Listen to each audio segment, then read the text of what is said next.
Get back. This is a police line. The words were a shove, delivered with the flat, impersonal authority of a man who saw a threat, not a person. He had no idea he was yelling at the one man in the entire city who could stop the clock. But then, all Officer Davies saw was a black man in a gray hoodie, and in his world, that was a problem looking for a place to happen. The city held its breath. It was a cold, wet Tuesday in November, the kind of night where the air itself feels heavy with bad news. Flashing lights painted the slick pavement in frantic strokes of red and blue, a chaotic watercolor of impending disaster. A 3-block radius had been evacuated. A sea of uniformed officers, yellow tape, and nervous energy held back a growing crowd of onlookers, their faces pale and upturned in the strobing lights. In the center of it all, inside the lobby of the First National Bank building, sat a package. It wasn't ticking, but no one needed to hear a sound to know what it was. The threat had been called in 40 minutes ago, specific, credible, and detailed enough to make the blood of hardened veterans run cold. They were waiting for the expert, the bomb squad, the technician, the man they called the surgeon. Lieutenant Marcus Cole walked toward the yellow tape, his hands tucked into the pockets of his hoodie. He moved with a calm, deliberate stride that seemed out of place in the frantic energy of the scene. His mind was already inside the building, deconstructing the threat, running through schematics, visualizing the device described in the initial report. He wasn't thinking about the cold or the crowd or the uniform blocking his path. He was already at work. "Hey, you hear me?" Officer Davies stepped forward, planting his feet like a bulldog. He was young, his face tight with a mixture of fear and adrenaline. He held a thick arm out, barring Marcus's way. "This area is on lockdown. Get behind the line." Marcus stopped a foot from the tape. His eyes, calm and incredibly focused, scanned past the officer, taking in the positioning of the command post, the staging area for the fire department, the angle of the buildings. "I need to get through," he said, his voice a low, steady baritone that carried no hint of alarm. Davies scoffed, a short, sharp sound of disbelief. "Yeah, you and everybody else, pal, now back up before I make you." He gave Marcus a hard shove on the shoulder. It wasn't just a push to move him back, it was a push to put him in his place. Marcus didn't stumble. He absorbed the force, his body as steady as a rock. He looked at the officer, really looked at him for the first time. He saw the fear masquerading as aggression. He saw the prejudice, reflexive and unthinking. He'd seen it 1,000 times before in places far more dangerous than this. "You don't want to do that," Marcus said, his voice still quiet, but now edged with something cold and hard as steel. "Is that a threat?" Davies' hand drifted instinctively toward his sidearm. His partner, an older, wearier cop named Henderson, shifted his weight uneasily. "It's a fact," Marcus replied. "You're wasting time. Every second you keep me standing out here, the risk gets higher for everyone, including you." From a nearby patrol car, a radio crackled, the dispatcher's voice tinny and strained. "Command post to all units. What's the ETA on EOD? The clock is running, people." Davies' jaw tightened. He looked at Marcus, his eyes narrowed in suspicion. The hoodie, the calm demeanor, the quiet insistence. To a man conditioned to see threats everywhere, Marcus fit a profile. "Who are you?" Davies demanded. "I'm the technician you're waiting for." Davies stared at him for a beat, then threw his head back and laughed. It was a harsh, ugly sound. "Right. You're the bomb expert, and I'm the mayor of New York City. Get out of here. He turned to Henderson. Get this guy out of here. Take him in if you have to. We don't have time for this. Henderson hesitated. There was something in the man's eyes, a stillness that didn't quite fit the picture of a troublemaker. Let's just calm down, son, he said, his voice a low rumble. But Marcus wasn't talking to Henderson. He was talking to Davies. You need to check your radio. You need to ask your captain who you're waiting for. You need to do it now. I don't need to do a damn thing you say, Davies spat, his face inches from Marcus's. Marcus sighed, a slow, weary exhalation. This was the part he hated. The dance. The pointless assertion of dominance from a man who had no idea how out of his depth he was. He slowly reached inside his hoodie and Davies immediately tensed, his hand clamping down on his weapon. Easy, Marcus said, his voice flat. He pulled out a worn leather wallet and flipped it open, revealing the polished gold badge and federal ID of the city's explosive ordnance disposal unit. Lieutenant Marcus Cole, lead technician. Davies squinted at the ID, his mind refusing to connect the dots. The picture matched the man, the credentials looked real, but the image clashed violently with the story he had already written. Bomb experts were supposed to look like they did in the movies, older, white, with crew cuts and stern faces. They weren't supposed to look like this, like a kid from the neighborhood. That's a fake, Davies said, the accusation automatic. He snatched the wallet, his thumb smudging the plastic over Marcus's photo. A damn good one, I'll give you that. Where'd you get it? Give me back my identification, officer, Marcus said, his voice losing its last shred of patience. It was now cold, clipped, and commanding.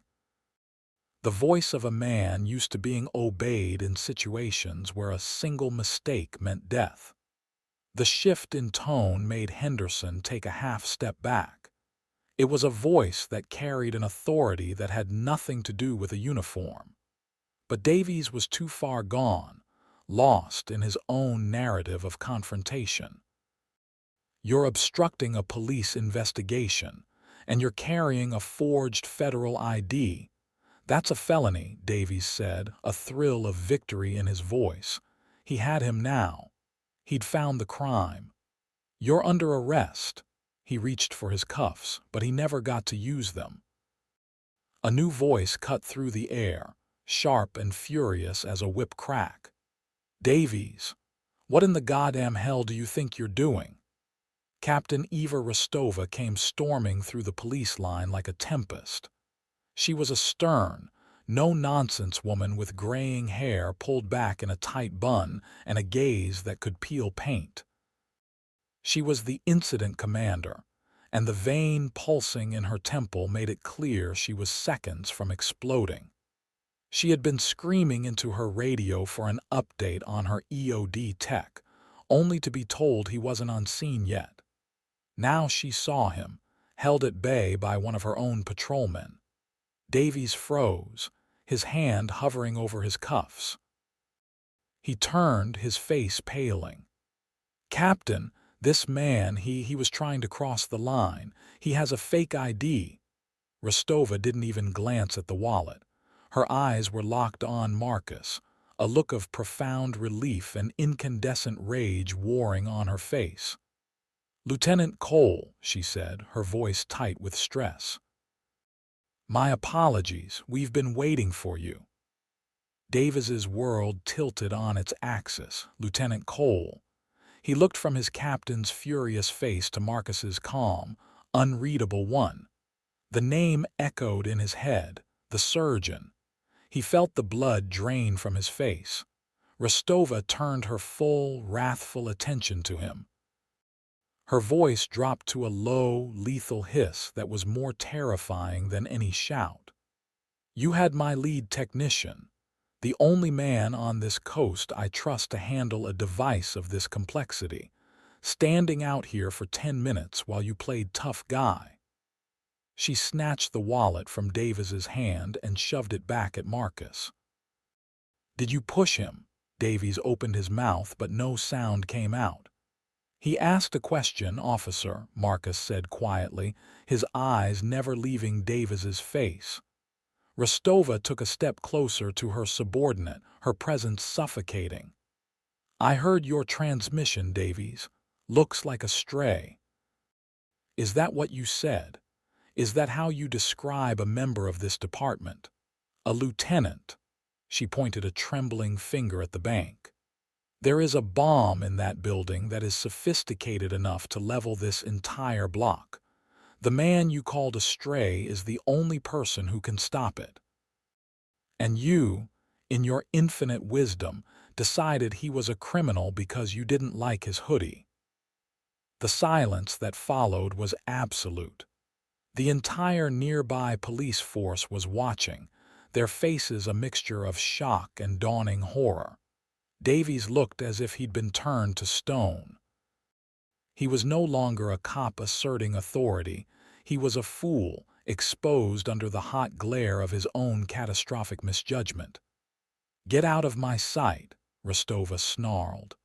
"Report to the command post and hand over your sidearm. You are on suspension, effective immediately. Henderson, you too. You stood there and let this happen." Henderson winced but nodded, his face grim. Davies, utterly broken, gave Marcus one last, pleading look, but Marcus's attention was already elsewhere. He was looking at the bank. The sideshow was over. "Captain," Marcus said, his voice pulling Rostova's focus back to the real problem. "The report mentioned a pressure plate trigger system with a secondary chemical component. Is that confirmed?" Rostova nodded, her professionalism snapping back into place. "Confirmed. An emotion sensor near the entrance. It's a nasty piece of work, Marcus." "It always is," he said. He looked past her toward the EOD truck that had just pulled up. "Let's get to work." He walked through the yellow tape that had blocked his path, Captain Rostova at his side. He didn't look back at Davies. He didn't need to. The man had already ceased to exist in his world. As he walked, a path cleared before him. The officers who had been watching him with suspicion now looked at him with a mixture of awe and terror. He was no longer a man in a hoodie. He was their only hope. The transformation was absolute. One moment, Marcus was a civilian, a target of suspicion. The next, he was the center of the universe. He reached the back of the heavy EOD truck, and his two-person support team, a young technician named Chen and a seasoned veteran named Riggs, met him with grim-faced efficiency. "Boss," Riggs said, handing him a tablet with a digital schematic of the bank's interior. They weren't kidding. "It's a layered device. Looks like our friend has been studying." Marcus's eyes scanned the screen, his mind absorbing the data, processing the variables. The noise of the city, the flashing lights, the tension, it all faded away into a muffled hum. His world shrank to the problem in front of him. This was where he lived. In the quiet, hyper-focused space between a breath and an explosion. He began to strip off his civilian clothes. The gray hoodie was tossed onto a bench. Underneath, he wore a simple black t-shirt. He was lean but powerfully built, his arms corded with the kind of muscle that comes from discipline, not vanity. He began the ritual of putting on the bomb suit. It was a slow, deliberate process, each piece a layer of protection but also a layer of isolation. The heavy trousers, the thick, armored torso, the gloves. Each click and seal was a step further away from the world of ignorant cops and suspicious glances, and a step deeper into his own element. Captain Rostova stood nearby, watching him. She held out a small, worn photograph. "We found this taped to the device, Marcus." He took it. It was a picture of a smiling family, a man, a woman, two small children. "The bank manager's family," Rostova said, her voice tight. "The bomber wants him to watch." Marcus stared at the photo. His expression didn't change, but something in his eyes hardened. This wasn't just about mechanics anymore. It was personal. He handed the photo back and reached for the helmet. It was the last piece. A heavy, domed helmet with a thick visor, a piece of equipment that looked like it belonged on a mission to Mars.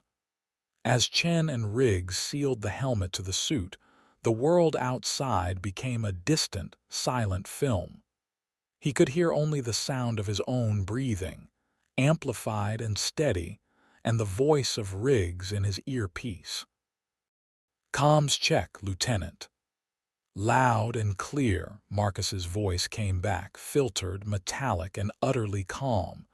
He was no longer Marcus Cole, the man in the hoodie. He was EOD-1. He was the surgeon. He took a final look at the tablet, memorizing the layout, then turned toward the silent, waiting bank. As he began his walk, the long, lonely walk toward the entrance, he passed Officer Davies, who was standing near the command post, looking lost and small. Their eyes met for a fraction of a second through the thick visor. Marcus couldn't see the details of Davies's face, only a pale blur of shame. But Davies could see him. He saw the hulking, armored figure, a modern-day knight walking toward a dragon. The man he had pushed, the man he had threatened, the man he had judged as worthless, was now walking into the heart of the danger to save them all. It was a form of justice more profound and humiliating than any suspension could ever be. Marcus didn't give him a second thought. He had a job to do. The clock was ticking. The world inside the helmet was a universe of one. The only sounds were the hiss of his own regulated breath and the calm, steady voice of Riggs in his ear, feeding him information from the command post. The lobby of the First National Bank was eerily silent, a grand cathedral of commerce frozen in a moment of terror. The emergency lights cast long, distorted shadows across the marble floor, and there it was. Sitting on the central reception desk, looking deceptively simple, a metal box about the size of a shoebox with a web of multicolored wires leading to a digital display. The numbers on the display were red and stark, 7 minutes and 42 seconds. "I have eyes on the device," Marcus said into his mic, his voice a flat line. "Confirming pressure plate and motion sensor." "Confirmed, Lieutenant," came Riggs's voice. "The plate is under the box. Motion sensor has a 3-foot radius."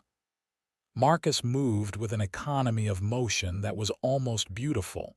Every step was precise, every movement calculated.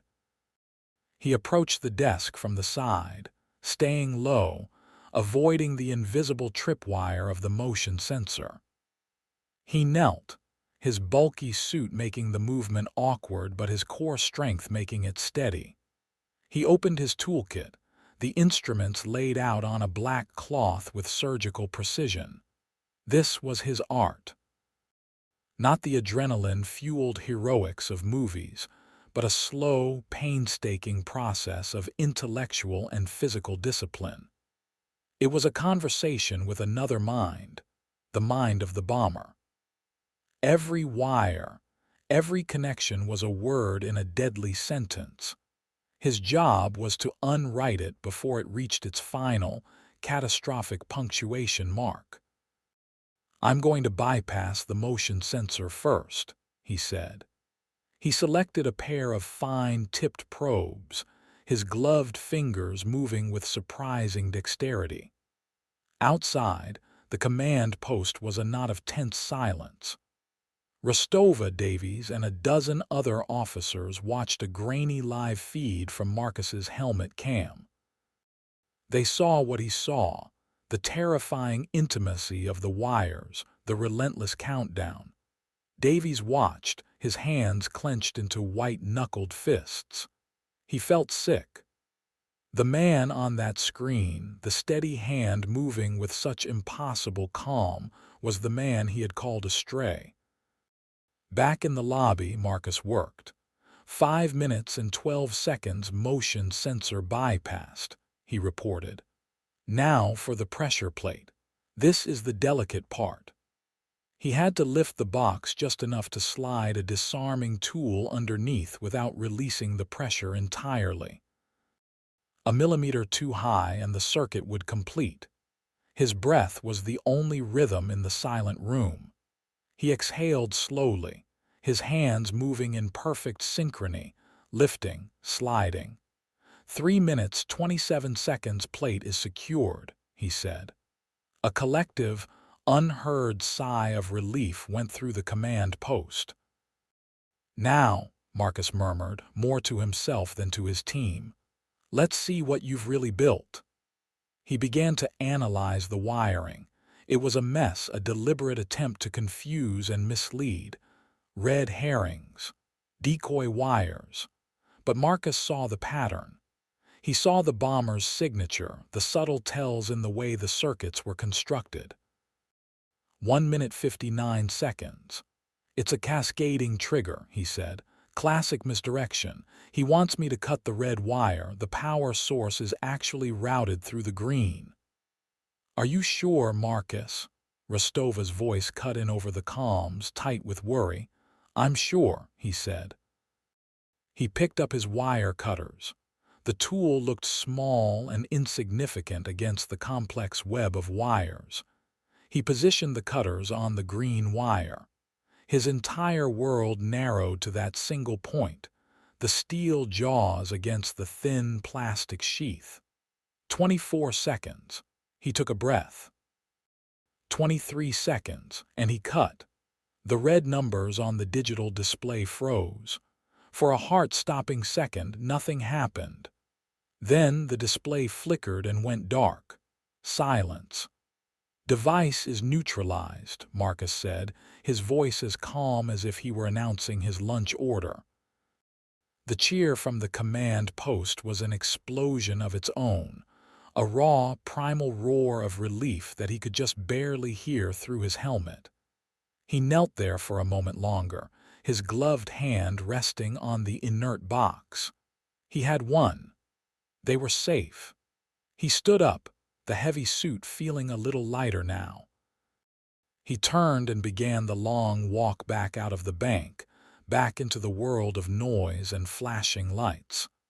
When he emerged, the crowd erupted. He ignored it.